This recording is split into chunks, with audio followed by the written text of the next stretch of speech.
M.F.P. convoy from the courthouse to the halls of justice. Co-1 progress. That's an extraordinary process you go through to try and achieve something that's going to work for the money that's available.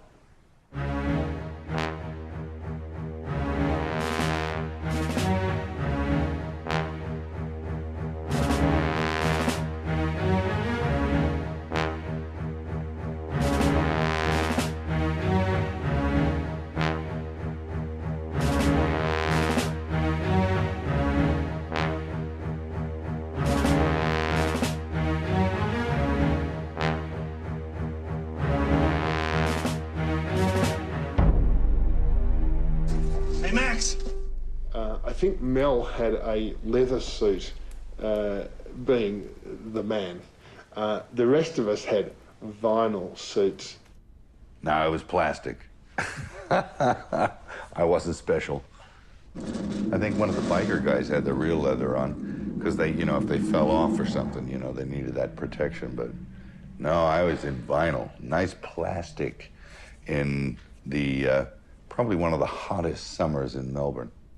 And you were sitting in the M.F.P. cars with blondie lights attached to the side of the car, attached to the bonnet, and it was stinking hot. You had lights everywhere. You're just sitting there in this vinyl. Well, you just sweated like there was no tomorrow.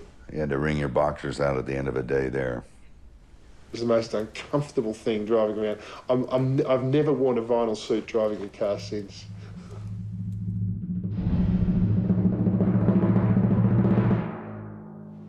Look, it was a young, raw, adventurous experience, and you can only really get that hard-edged rawness and freshness with the fresh outlook and a fresh approach, and that certainly made it an interesting experience. But, you know, we had a few accidents, a few broken bones, a few mishaps because of that inexperience. So fortunately, nobody was killed. Probably people tried things that had they had more experience, they wouldn't have tried, you know.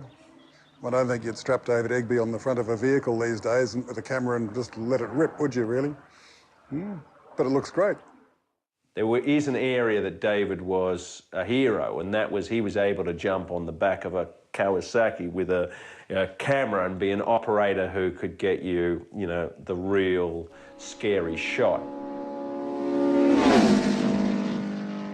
People often ask about the shot where I'm sitting on the back of the motorbike and I'm simulating Goose's point of view and hand-holding 35 PL, and Pieman, the vigilante's biker, was riding the bike, and we were actually strapped together. There was a strap running around the two of us, like a seatbelt strap.